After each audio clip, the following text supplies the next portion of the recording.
Meu filho roubou 120 mil reais da minha aposentadoria. Me chamou de velho ingênuo. Mas mal sabia ele que eu era acionista do banco onde ele trabalhava. Foi assim que eu descobri que sangue nem sempre significa lealdade. A traição veio de dentro da minha própria casa. Não teve discussão, não teve aviso. Só vi o dinheiro sumir e depois o respeito. Mas ele errou com o homem errado. Porque eu passei a vida inteira sendo chamado de bobo, até aprender a devolver cada ferida com silêncio e justiça. Então escuta até o fim. E se essa história te fizer lembrar de algo que você já viveu, me conta nos comentários e diz também de onde você está me ouvindo. Aproveita e segue esse canal. Todo dia tem uma nova história de vida. Dessas que a gente carrega quieto. Mas não esquece nunca. Pai, o Senhor precisa confiar em mim. Ele disse isso olhando direto nos meus olhos com aquele tom firme de quem já se sente mais adulto do que o próprio pai. Foi a terceira vez só naquele mês que ele insistia nesse assunto de melhorar meus rendimentos. Falava de um jeito bonito, técnico, cheio de palavras que eu nem entendia direito. Diversificar, liquidez, investimento de médio prazo. Eu escutava calado. Nunca fui homem de números. Fui homem de estrada. 40 anos como caminhoneiro, cruzando esse país de norte a sul. E o pouco que consegui juntar foi na força do braço, economizando moeda, fazendo milagre com o salário que nunca dava para tudo. Aquela aposentadoria não era só meu sustento, era meu orgulho. E no fundo, era meu escudo contra a velhice. Por isso, quando ele começou a insistir tanto em mexer no meu dinheiro, alguma coisa dentro de mim travou. O Roberto sempre foi um menino esperto, desde pequeno. Inteligente, falante, estudioso. Foi o único da família a entrar na faculdade. A gente ralou para pagar, eu e a Lourdes. Vendemos o carro, apertamos conta, deixamos de ir em médico para pagar boleto de cursinho. Tudo porque acreditávamos no futuro dele. E por muito tempo, achei que tinha valido a pena. Ele se formou, arrumou um bom emprego no banco, subiu rápido. Virou gerente antes dos 30, começou a usar palavras difíceis até para dar bom dia. E eu, do meu canto, só observava. Orgulhoso, sim, mas também um pouco deixado de lado, porque quanto mais ele subia, mais parecia distante. Ligava menos, visitava menos, e quando vinha, o assunto era sempre o mesmo. Pai, deixa eu cuidar das suas finanças. Naquele sábado, ele chegou cedo. Disse que queria tomar café comigo, coisa que fazia meses que não acontecia. Trouxe pão, queijo, suco natural. Sentou na minha frente e falou como se fosse uma proposta irrecusável. Tá tudo parado na poupança, pai. Isso não rende nada. O senhor poderia estar ganhando 5, 6 vezes mais com esse valor. Eu posso aplicar para você. Tudo em seu nome. Seguro. Transparente. Só preciso de uma assinatura. Ele estendeu os papéis sobre a mesa como quem oferece salvação. Olhei para os documentos. Olhei para ele. E vi ali não só meu filho, mas também um homem que eu já não conhecia tão bem. Um homem com pressa. Com urgência demais em colocar as mãos no que era meu. Assinei porque confiei. Porque era meu filho. Porque ele usou uma expressão que me pegou de jeito. Pai, se o senhor não confia em mim, vai confiar em quem? Aquilo bateu fundo. Porque no fundo, eu queria sim acreditar que ainda éramos uma família unida. Que ele ainda me via como pai. Que aquele café da manhã não era só uma encenação para me dobrar. Depois que ele saiu, fiquei com o papel em cima da mesa por horas. Reparei na minha própria letra, tremida, mal feita. A mão já não firma como antes. E aquilo me incomodou mais do que o contrato em si. A sensação de que eu estava ficando velho e vulnerável. Os dias foram passando. Ele não ligou mais, nem mandou mensagem dizendo se tinha feito o tal investimento. Achei estranho, mas me convenci de que era a correria. Afinal, gente importante tem agenda cheia. Voltei à minha rotina. Acordar cedo, fazer café, ler jornal impresso, regar as plantas. Só que a inquietação crescia por dentro. Sabe aquela intuição que vem quietinha, feito gota d'água pingando? Comecei a notar pequenas mudanças. Um débito automático que sumiu da conta.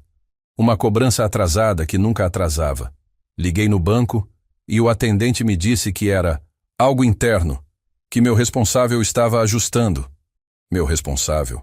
Aquilo me soou esquisito, mas não questionei. Desliguei o telefone com um nó na garganta. Na semana seguinte tentei contato com o Roberto. Liguei 2 vezes. Nada. Mandei mensagem.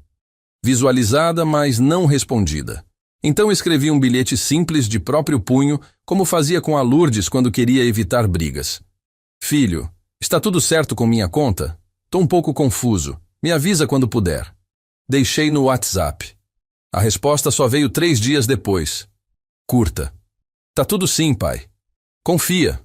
Mas algo no tom, ou talvez na demora, me fez sentir que não estava tudo tão certo assim. Foi quando comecei a sonhar com a Lourdes. Sonhos estranhos, repetidos. Ela sentada na varanda, mexendo no crochê e me dizendo: Benê, olha bem, nem tudo que brilha é cuidado. Acordava suado, com o coração apertado. Nunca fui muito de dar atenção para sonho, mas aquele me perseguia. Talvez fosse meu subconsciente, talvez fosse saudade, talvez fosse aviso. Só sei que depois disso, comecei a anotar tudo. Cada centavo que entrava, cada conta que pagava.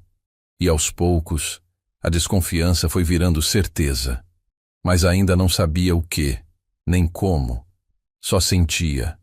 Sentia que algo havia sido tirado de mim. E não era só dinheiro, era respeito. Um dia, fui até a lotérica pagar a conta de luz. A atendente, que me conhece há anos, perguntou: Seu Benê, o senhor mudou de banco? Aqui consta que sua conta foi encerrada. Senti o estômago embrulhar. Disse que não sabia de nada. Peguei a conta de volta e voltei andando, com as pernas pesadas, como se o chão tivesse mudado. Naquela noite, não consegui dormir.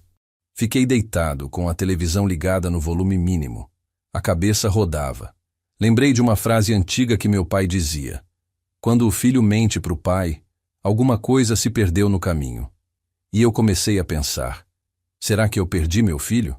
No dia seguinte, passei quase 1 hora no banco. Conversei com uma moça simpática que disse que não podia me passar certos dados porque havia uma procuração ativa. Perguntei em nome de quem. Ela olhou a tela, desconfortável, e respondeu: Roberto. Na hora, disfarcei. Disse que estava tudo certo. Saí andando devagar com o coração pesado. A rua parecia mais cinza. A aposentadoria, minha segurança, estava nas mãos de quem dizia que era só para me ajudar. Cheguei em casa e fui até o armário de remédios. Peguei o frasco da pressão, mas antes de tomar, fiquei parado olhando meu reflexo no espelho do corredor. Era eu ali, mas não era.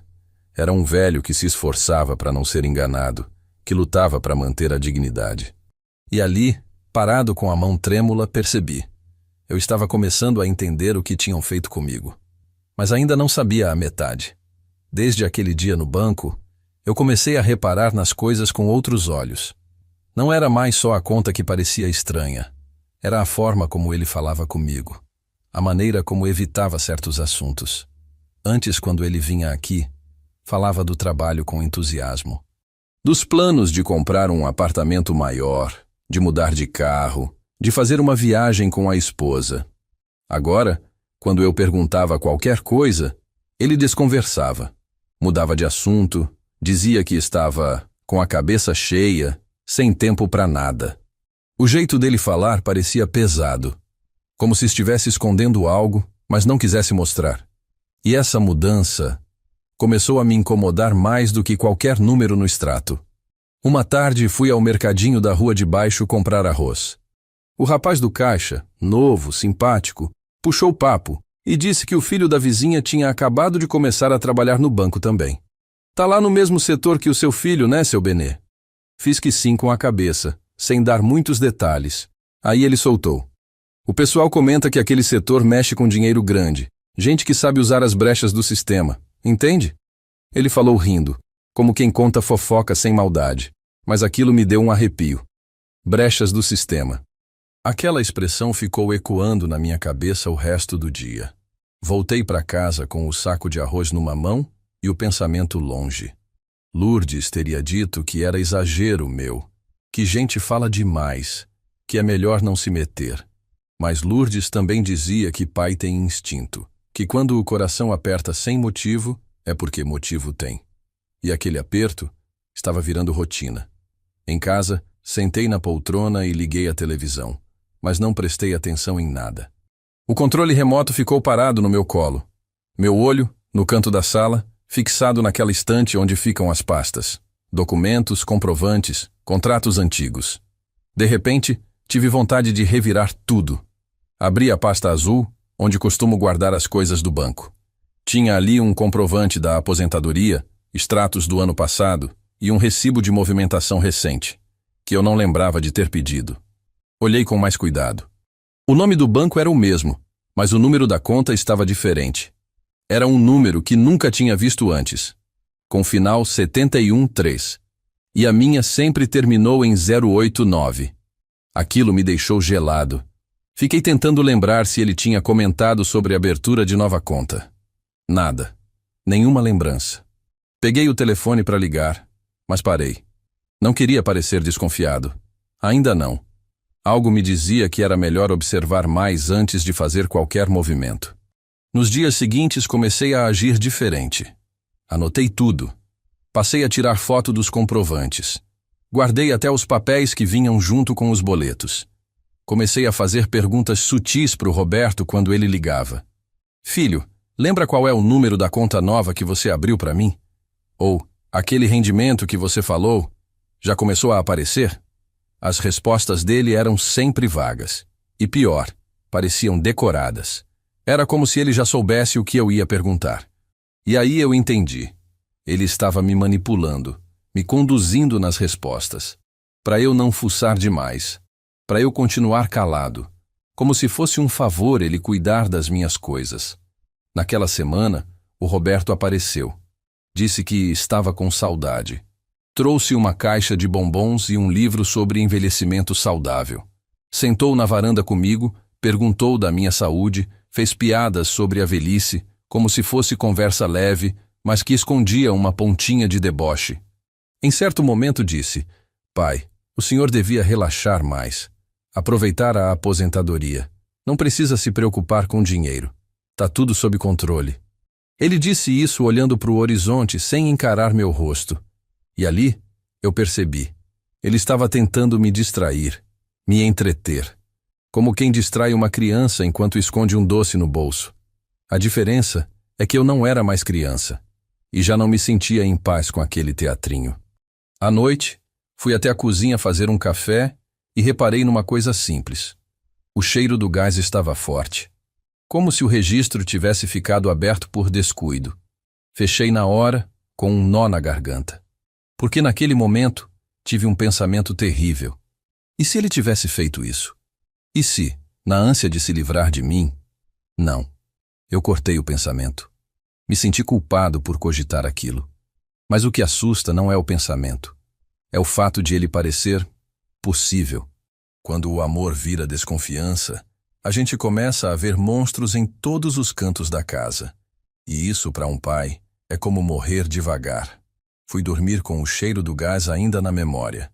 E naquela madrugada, tive outro sonho com a Lourdes. Dessa vez, ela estava em pé, na porta do quarto. Não disse nada. Só olhou. Um olhar que eu conhecia, de alerta, de dor, de aviso. Acordei suado, coração disparado. Levantei, fui até o espelho do banheiro, olhei para mim mesmo e disse em voz alta: tá acontecendo alguma coisa. E a partir dali, entendi que eu não podia mais fingir que era só impressão. Era real. Algo estava errado, muito errado, e eu ia descobrir, mesmo que doesse. Mesmo que confirmasse o que nenhum pai quer confirmar. Naquela manhã, o café teve outro gosto. Não era o pó diferente, nem a água mal fervida. Era o gosto do que a gente sente quando perde a inocência. Quando a dúvida já não é mais um sussurro lá no fundo, mas uma voz firme, falando no ouvido. Abre o olho, Benê. Tá tudo na tua frente. Sentei à mesa como sempre faço, mas a mão tremia um pouco mais. Peguei a caneta e abri um caderno antigo da Lourdes, que ficava na gaveta do armário. Anotações de receita de bolo, listas de feira. Passei algumas folhas e comecei a usar o caderno para outra coisa. Registrar tudo. Não para denunciar ninguém. Ainda não. Mas para entender. Porque o que começou como uma sensação ruim agora precisava virar fatos. E o primeiro passo era esse: escrever. Anotei os dias em que o Roberto me ligou, as frases que usou, os recibos que começaram a sumir, o número estranho da conta, a visita repentina com bombons. Tudo. E quanto mais eu escrevia, mais o quebra-cabeça ganhava forma. Era como se o silêncio dele estivesse cheio de palavras escondidas. Comecei a perceber que tinha uma sequência. Ele sempre me ligava depois de uma movimentação bancária. Sempre aparecia quando algum vencimento importante se aproximava. E sempre evitava falar de valores exatos. Tá tudo em ordem, pai. Era o que ele dizia. Mas não estava. E eu sabia. No fim da tarde, vesti uma camisa mais arrumada, calcei os sapatos antigos de couro e fui até a agência bancária. Não a da esquina, aquela onde ele trabalhava, mas uma unidade em outro bairro, onde ninguém me conhecia. Queria informações como qualquer outro cliente, sem meu sobrenome denunciando. Fui atendido por uma moça nova, muito educada. Disse que precisava conferir algumas movimentações da minha conta. Ela digitou no computador, pediu meu CPF, imprimiu um extrato completo e entregou. Agradeci. Saí dali com o coração acelerado. Quando sentei no banco da praça para olhar os papéis, a confirmação veio de vez. Transferências recorrentes. 3, 4 por mês. Valores diferentes, mas sempre para um mesmo número de conta. Aquela terminada em 71,3. Totalizando mais de R$100 mil em menos de 4 meses. Olhei para a folha e senti um calor subir pelo peito. Aquilo não era gestão de rendimentos. Era desvio, roubo, feito com minha assinatura, minha confiança, minha ingenuidade de pai que só queria acreditar. E o pior, ele fez isso me olhando nos olhos, sentando à minha mesa, comendo do meu pão, dizendo que era por amor, por cuidado. Voltei para casa devagar. O corpo pesava, a cabeça latejava. A cada passo, lembrava de uma cena antiga, do Roberto pequeno, voltando da escola com a blusa suja de tinta, da vez em que caiu da bicicleta e chorou até dormir no meu colo, do dia da formatura, quando ele me abraçou e disse: "Pai, isso aqui é nosso." Eu acreditava que era. Acreditei por muito tempo. Mas agora, aquele nosso tinha se tornado dele. Ele havia me tirado tudo, não só o dinheiro, mas a memória boa que eu tinha dele. Porque quando um filho te trai, até o passado dói diferente. Em casa, sentei no sofá e deixei o extrato em cima da mesa. Olhei para ele por quase meia hora sem tocar, quase como se fosse uma arma, porque era. Uma arma contra o que restava da imagem que eu tinha do meu próprio filho. Pensei em ligar para ele na hora, gritar, exigir explicação. Mas minha voz não saiu. Não ainda. Parte de mim ainda queria entender. Ainda queria ouvir da boca dele.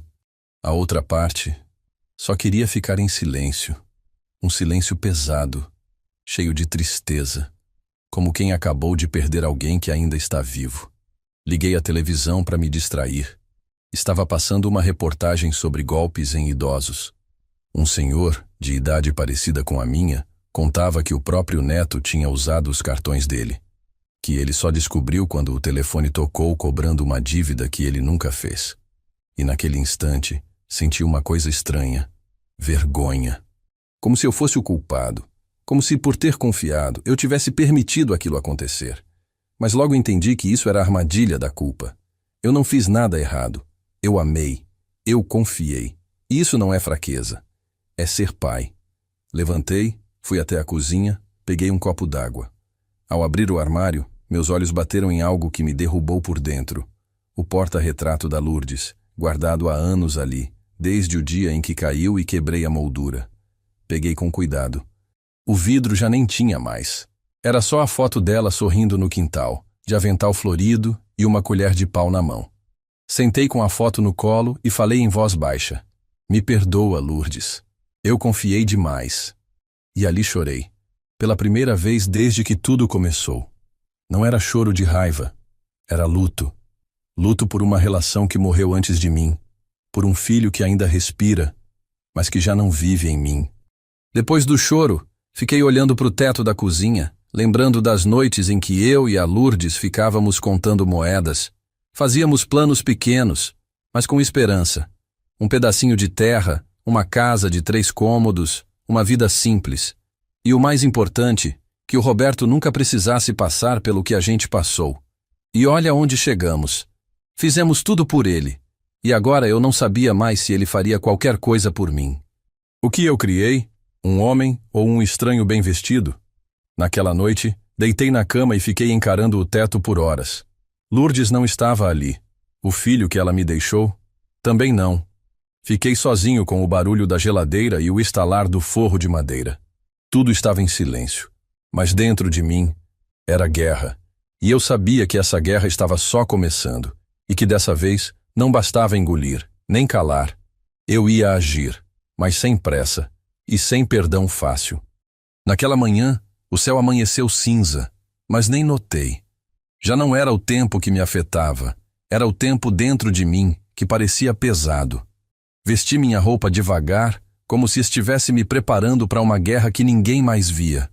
Mas era uma guerra silenciosa, porque depois de tudo o que descobri, não dava mais para voltar atrás. O Roberto tinha cruzado uma linha, e eu também, a linha entre confiar e agir. E mesmo que eu não soubesse ainda o que fazer com toda aquela dor, uma coisa eu sabia. Eu não ia fingir que nada aconteceu. Eu não ia engolir em seco. Aquela traição não ia virar mais um retrato guardado numa gaveta de memórias mal resolvidas. Sentei à mesa com o caderno aberto. O mesmo que a Lourdes usava para anotar receitas, agora era meu mapa de investigação. Cada página tinha um pedaço da minha ingenuidade perdida. O nome das contas, as datas das transferências, as frases dele, os olhares desviados. E embaixo de tudo isso, escrevi 3 palavras em letras grandes. Eu vi tudo. Como se eu estivesse dizendo isso para mim mesmo, para não esquecer. Porque uma parte de mim ainda queria pensar. Será que ele teve um motivo? Será que foi um mal-entendido? Mas não. Chega. Eu tinha visto o suficiente. Aos poucos, comecei a me lembrar de pequenas coisas. Conversas antigas, presentes que eu dei. Vezes em que ele pediu ajuda e eu estendi a mão sem pensar 2 vezes. Como o dia em que ele foi demitido da primeira empresa e passou 3 meses morando aqui em casa, comendo do meu prato, dizendo que era só uma fase. Eu vendi meu único carro naquela época para ajudar ele a pagar as dívidas do cartão. Disse para Lourdes que a gente pegava ônibus por um tempo. E ela, com aquele jeitinho manso, só respondeu: se for para ajudar o Roberto, a gente anda até a pé. Hoje, ela faria o mesmo? Fui até o quartinho dos fundos. Lá, numa caixa de papelão com cheiro de mofo, estavam os álbuns antigos. Fotos amareladas, algumas com cantos rasgados. Peguei uma delas. Eu e ele, sentados na beira do rio, pescando. O Roberto devia ter uns 8 anos. Tava sorrindo sem dente da frente. Eu segurava o peixe com uma cara orgulhosa. Senti um nó na garganta. Aquele sorriso ainda existia? Aquele menino foi embora quando? Voltei para o sofá com a foto nas mãos e deixei ali, do lado do extrato bancário. 2 pedaços do mesmo filho, o de antes e o de agora. E a distância entre eles parecia impossível de atravessar. Foi naquele momento que uma ideia começou a tomar forma. Eu não sabia ainda se era vingança, justiça ou só desabafo. Mas eu ia escrever tudo, cada detalhe. Um relato completo. Não para a internet, não para ninguém ver, mas para mim. Porque eu precisava colocar para fora antes que aquilo me consumisse. E também porque, se um dia eu decidisse fazer algo, judicialmente ou não, eu teria provas. Palavras viram provas quando estão no papel. E eu não queria mais viver de suposições. Queria me proteger. Pela primeira vez, comecei a pensar em mim. Os dias seguintes foram silenciosos. Não liguei para ele. E ele também não ligou. Era como se os 2 soubessem que alguma coisa tinha mudado, que a ponte entre nós estava rachada. E nesse silêncio, eu encontrei uma força que há muito tempo não sentia. Levantava cedo, tomava meu café, escrevia, revisava tudo. Passei a ir à biblioteca do bairro conversar com um advogado aposentado que conheci lá. Um senhor simples que me ensinou como guardar comprovantes, como pedir extratos antigos, como formalizar uma denúncia sem alarde. Ele não sabia dos detalhes. Só disse que eu tinha sofrido um golpe. Eu só balançava a cabeça. Foi meu filho, pensei, mas não disse. Num desses dias, passei em frente à agência onde o Roberto trabalhava. Fiquei do outro lado da rua, parado, observando. Vi ele sair. Camisa social branca, pasta de couro na mão. Conversava com um rapaz mais novo, rindo. Aquilo me deu um aperto. Não pela elegância, mas pela frieza. Era como se ele tivesse seguido a vida normalmente, como se nada tivesse acontecido. Como se o que ele fez tivesse sido apenas um detalhe sem importância. E eu ali, com o coração esfarelado por dentro. Voltei para casa e sentei no banco do quintal. O mesmo banco onde a Lourdes ficava costurando enquanto eu lixava madeira. Fechei os olhos e tentei ouvir a voz dela. Não guarda isso dentro, Benê. O que não vira palavra vira doença. E ela estava certa. Eu estava ficando doente de silêncio. Mas não era hora de explodir. Era hora de preparar.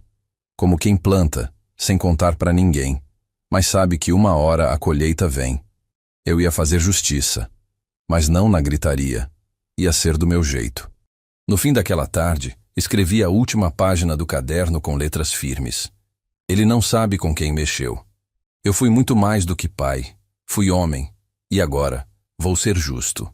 Na manhã seguinte, acordei com uma decisão batendo no peito. Não era pressa. Não era raiva. Era clareza. Eu tinha passado noites encarando o teto, revirando lembranças, chorando em silêncio, segurando um peso que ninguém via. Mas agora, aquele peso tinha virado foco. Eu sabia o que tinha que fazer. Não ia mais viver como se fosse o bobo da história. E mais importante, não ia dar o gosto a ele de achar que me enganou por completo. A primeira providência não era confronto. Era estratégia. E para isso, eu precisava usar a única vantagem que me restava.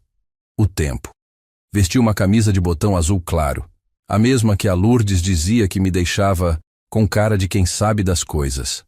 Coloquei um sapato antigo que ainda guardava brilho e fui até o cofre onde guardava meus documentos antigos. Entre certidões e papéis de terra da época do sítio, retirei um envelope pardo com selos de um banco antigo, datado de mais de 20 anos atrás. Nele estavam meus registros como acionista minoritário de um grupo financeiro, o mesmo que, anos depois, comprou a rede bancária onde o Roberto agora trabalhava. Aquilo foi herança de um tio distante, que deixou parte das ações para mim num processo demorado, e que eu nunca vendi porque nem entendia direito como funcionava. Mas agora, aquele papel poderia ser o ponto de virada. Fui até a sede administrativa do banco num bairro nobre da cidade. Um prédio alto, todo de vidro, com recepcionistas sorridentes e café gratuito na entrada. Me senti um peixe fora d'água. Mas entrei de cabeça erguida. Pedi para falar com alguém da ouvidoria interna. Mostrei meus documentos de acionista e disse com toda calma: quero relatar um comportamento grave de um funcionário, que também é meu filho. A moça arregalou os olhos, pediu um minuto e sumiu por alguns corredores. Voltei a me sentar e esperei. Uns 20 minutos depois, um senhor bem vestido, com o cabelo grisalho penteado para trás, veio me buscar. Senhor Benedicto, por aqui, por favor. Entramos numa sala com ar-condicionado forte demais e uma vista da cidade que mais parecia cenário de filme. Ele me ouviu com atenção. Não interrompeu. Quando mostrei o extrato, ele se inclinou na cadeira. Quando mencionei os acessos que o Roberto tinha à minha conta, ele mordeu o lábio. Quando disse que tudo tinha sido feito com meu CPF, mas sem meu consentimento claro, ele soltou um "entendo", que soou mais como alerta do que empatia. Por fim, ele fechou a pasta e disse: vamos apurar isso internamente, Sr. Benedicto. Pode confiar que não deixaremos esse caso passar. Eu não agradeci. Apenas levantei e disse: não quero punição, quero respeito, e quero que ele saiba que eu sei. Voltei para casa sem pressa.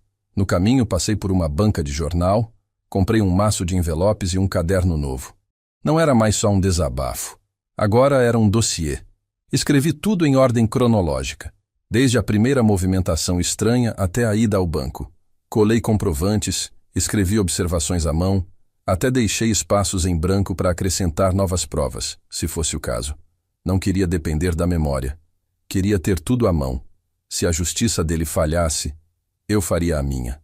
Alguns dias se passaram sem contato. Eu sabia que algo já tinha chegado até ele.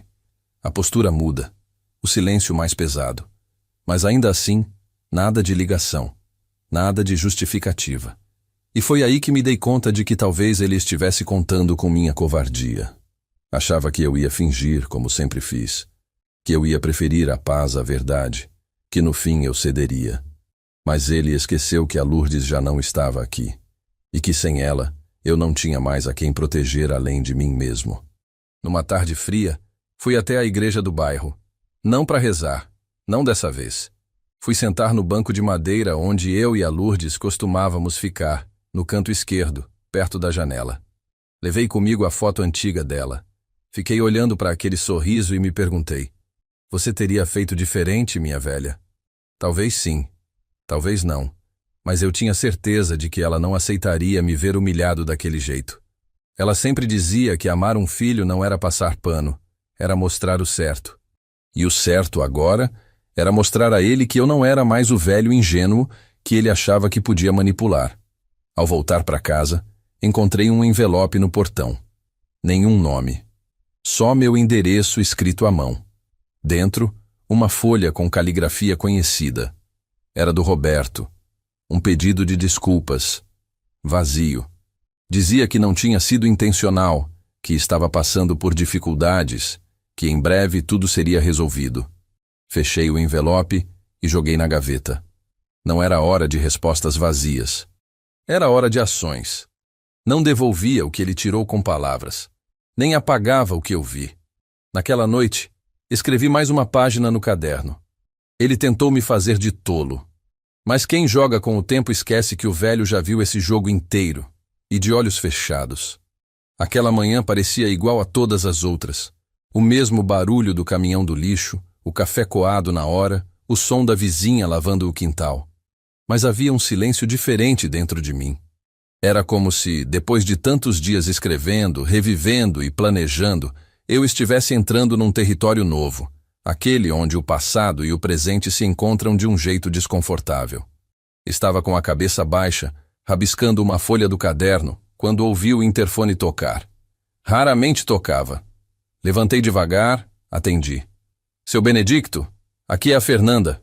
Eu sou esposa do Roberto. Por um segundo minha mão gelou. Ele está bem? Perguntei seco. Ele não sabe que eu tô aqui. Posso subir? Respirei fundo. Pode.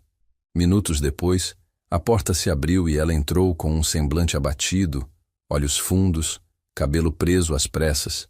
Diferente da moça sorridente que eu via nas poucas fotos que o Roberto me mandava no celular. Ela entrou e ficou em pé como se não soubesse onde colocar o corpo. Desculpa vir assim, sem avisar. Eu sei que o senhor deve me odiar também. Fiz um gesto para ela sentar. Fala, tô ouvindo. E ela falou, por quase 1 hora. Me contou coisas que eu jamais imaginaria. Que o Roberto estava com dívidas enormes, que tinha feito investimentos errados, que estava sendo pressionado por agiotas, que começou a movimentar minha conta com a promessa de repor tudo antes que eu percebesse. Que o medo virou rotina e a culpa, um fardo que ele escondia com piadas e presentes. Me contou que ele chorava à noite, escondido no banheiro, que dizia que não teve escolha. Que um gerente antigo do banco o incentivou a fazer isso, dizendo que ninguém perceberia. E que, ao tentar sair, ameaçaram envolver a família dele. Sentei em silêncio por um tempo. Cada frase dela caía como pedra na minha memória. Aquilo não justificava o que ele fez, nem de longe, mas dava um nome novo ao que eu só via como traição. Ele estava desesperado. E desesperado, fez o pior. Passou por cima de quem mais confiava nele. Ainda assim, continuei em silêncio. Ela, com os olhos marejados, estendeu um envelope com alguns papéis. Esses são comprovantes. Ele começou a devolver em pequenas quantias em contas que eu abri no meu nome. Ele não queria mais usar a sua. Disse que já tinha feito estrago demais. Peguei os papéis, olhei, mas não disse nada. Ela levantou, ajeitou a bolsa e antes de sair falou: "Ele tem vergonha de te procurar, mas todo dia fala seu nome. Se o senhor puder, mesmo que não agora, um dia." Fechei a porta. Sentei no sofá e chorei de novo, mas dessa vez foi diferente. Era um choro confuso, cheio de camadas, raiva, decepção, tristeza e um novo elemento, pena. Pela primeira vez, senti pena do meu próprio filho. O dia amanheceu abafado. Nem o vento das frestas parecia dar conta daquele calor estranho que vinha de fora e de dentro. Eu estava na cozinha mexendo o café no fogão quando escutei a campainha tocar. Primeiro achei que fosse engano. Ninguém aparecia aqui sem avisar fazia tempo.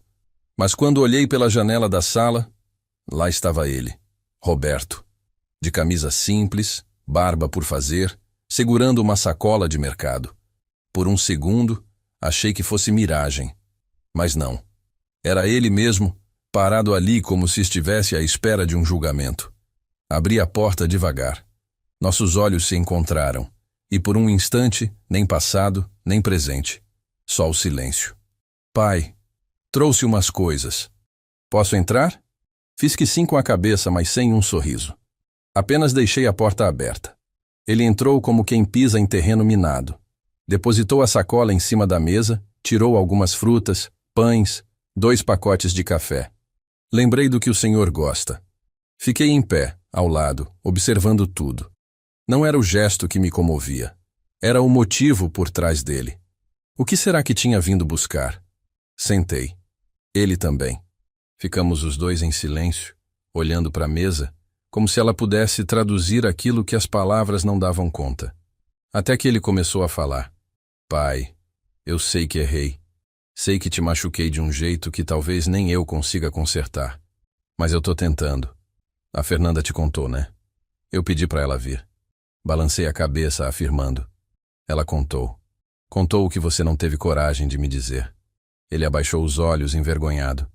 Eu não soube como. Eu me afundei num negócio que nem eu entendia mais. Quando percebi, já tinha ido longe demais. "Você sabia o que fazia?" Respondi. Minha voz saiu mais dura do que eu esperava. "Sabia que era meu dinheiro. Sabia que eu confiava em você." Ele assentiu, com lágrimas represadas. Eu sabia, mas me sentia encurralado. Tentei voltar atrás, mas cada vez que tentava, era tarde. Eu tinha vergonha de te encarar. Fiz silêncio de novo. Olhei bem nos olhos dele. "Vergonha você devia ter antes de fazer, não depois." Ele chorou, não com escândalo, mas daquele choro contido, de quem sente, mas sabe que o estrago já foi feito. Tirou um envelope da mochila, colocou sobre a mesa. "Aqui tem mais uma parte do que eu tirei. Tô depositando sempre que recebo. Pode conferir." Peguei o envelope, abri, alguns comprovantes de transferência. Dinheiro voltando, aos poucos. Mas o que eu perdi não era só cifra. Era o respeito. Era a imagem que eu levei uma vida para construir. Dinheiro se recupera, confiança, às vezes não. Ele olhou para mim com os olhos vermelhos. "Eu sei, mas eu precisava te ver. Nem que fosse para ouvir isso da sua boca. Eu mereço." Me levantei, caminhei até o canto da sala onde ficava o retrato da Lourdes. "Você lembra dela te esperando na varanda quando você chegava tarde?" Ela me dizia. "Ele é bom, só tá perdido." Ele ficou em silêncio. "Pois então, Roberto, você continua perdido. Só que agora é você quem tem que se encontrar. Eu não posso fazer mais por você." Ele assentiu. Levantou-se devagar. Pegou a mochila, olhou para mim. "Posso te abraçar?" Respirei fundo. Não sabia se devia, mas meu corpo agiu antes da minha mente. Abracei. Mas o abraço não trouxe paz. Só mais peso. Era como um retorno sem volta. Uma tentativa de cura sem anestesia. Ele foi embora logo depois, sem dizer mais nada. Fiquei ali, na porta, vendo ele se afastar. Um homem quebrado. E eu, um pai despedaçado. Naquela noite, escrevi no caderno. Ele voltou, mas a parte que mais doeu ficou aqui. Os dias que se seguiram foram silenciosos, mas não em paz. Era um silêncio áspero, daqueles que batem no ouvido e não deixam pensar em outra coisa. Toda vez que eu passava pela mesa da sala, onde o Roberto tinha deixado o envelope com os comprovantes, sentia uma fisgada no estômago, como se cada centavo devolvido me lembrasse de tudo o que foi arrancado sem aviso. E por mais que ele tivesse voltado, por mais que tivesse chorado, por mais que tivesse me abraçado, o que foi quebrado não se cola com presença. Leva tempo, leva verdade, e leva atitudes que ainda não vi. Voltei a escrever no meu caderno, não como desabafo, mas como registro. Comecei a anotar tudo. Datas, valores, comportamentos, lembranças. Era como se eu estivesse montando uma linha do tempo. Não só do que aconteceu, mas do que ficou em mim. E nesse processo, voltei a coisas antigas. Cartas da Lourdes, fotos do Roberto pequeno, um bilhete que ele me deixou aos 9 anos, com a letra toda torta. Pai, você é meu herói. Aquilo me desmontou. Como é que um filho que me via como herói um dia decidiu me roubar? Será que fui eu que errei o caminho, ou ele que se perdeu do mapa? Um domingo depois ele me ligou. Primeira vez desde a visita. A voz ainda era baixa. Pai, posso passar aí? Disse que não, que precisava de tempo. E era verdade. Não era birra, nem punição, era só o espaço necessário para que o que foi dito virasse ação. Ele respeitou. Tudo bem, eu entendo. E desligou. Fiquei com o telefone na mão por um tempo. Não por arrependimento, mas por espanto. Ele estava finalmente começando a me ouvir. Tarde, mas ouvindo. Na segunda-feira fui ao banco. Queria atualizar os dados da minha conta, garantir que tudo estivesse seguro. A atendente me reconheceu. O senhor é pai do Roberto, né? Ele pediu demissão. Arregalei os olhos. Como assim? Saiu semana passada. Disse que ia tentar recomeçar fora do país. Voltei para casa com um misto de sentimentos. Raiva por ele ter fugido sem falar comigo. Alívio por ele talvez estar tentando algo novo. E tristeza por ter que saber da vida do meu filho por terceiros. Naquela noite, tive um sonho com a Lourdes. Ela estava sentada na varanda, costurando. Eu aparecia ao lado dela e dizia, ele foi embora. Ela olhava para mim e dizia, às vezes, para se encontrar, é preciso se perder longe. Acordei com o rosto molhado. E uma pergunta ecoando na mente. Será que o perdão não era para ele, mas para mim? Abri o caderno e escrevi. Perdoar não é dizer que está tudo bem. É parar de sangrar por dentro. Mas mesmo assim, eu ainda sangrava. Meses se passaram desde a última carta. O verão se foi. O outono chegou trazendo consigo aquele cheiro de folhas secas e lembranças que ainda doem. A casa estava silenciosa, como sempre. Mas eu já não ouvia esse silêncio do mesmo jeito. Antes, ele me incomodava. Agora, era como um velho conhecido. Levantei cedo naquele dia, ajeitei a gola da camisa e fui até o quintal varrer as folhas. Era aniversário da Lourdes. Toda vez que essa data chegava, eu fazia a mesma coisa. Sentava no banco da varanda e conversava com ela em pensamento. Ele não voltou, minha velha. Mas acho que de algum jeito ele reencontrou alguma parte dele. Enquanto varria, o carteiro passou. Entregou um envelope pardo, sem remetente. Achei que fosse mais uma propaganda, mas abri. Dentro, só havia uma folha e um comprovante. Uma transferência bancária, alta. Muito mais do que eu imaginava que ele conseguiria juntar tão rápido. E um bilhete curto. Tô pagando o que devo. O resto, só o tempo. Sentei. Olhei o papel por um longo tempo. Não chorei, nem sorri. Apenas fechei os olhos e respirei fundo. Não era só o dinheiro que ele estava devolvendo. Era um gesto de responsabilidade. Uma resposta silenciosa. Um pedido de perdão sem palavras. E por incrível que pareça, foi ali, com aquele bilhete na mão, que eu percebi. O perdão não é sobre o outro merecer. É sobre a gente não carregar mais o peso sozinho. Peguei o caderno, aquele onde venho escrevendo desde o dia em que descobri o que ele tinha feito. Abri na última página e escrevi. Hoje, Eu escolhi não esquecer, mas decidi seguir. O que ele tirou, ele nunca mais vai ter de mim. Mas o que ele deixou, talvez ainda floresça em algum canto que nem ele sabe que existe. Fechei o caderno, fui até a gaveta onde guardava coisas importantes e coloquei o envelope junto com as fotos da infância dele, entre uma lembrança boa e uma dívida paga. Naquela tarde, saí de casa e caminhei até a pracinha. Sentei no banco de sempre, fechei os olhos, senti o vento no rosto e pensei na única coisa que Lourdes sempre me dizia quando o coração pesava. Não é preciso esquecer para seguir, mas é preciso soltar. E ali, sem precisar dizer, eu soube. Tinha soltado. Não porque não doía mais, mas porque a dor já não mandava em mim. Se essa história te tocou, comenta aí se algo parecido já aconteceu contigo, ou com alguém da sua família. Alguém precisa ouvir isso. Compartilha com quem carrega uma dor parecida. E segue o canal, se quiser continuar ouvindo histórias de vida que não foram contos de fadas, mas viraram lição.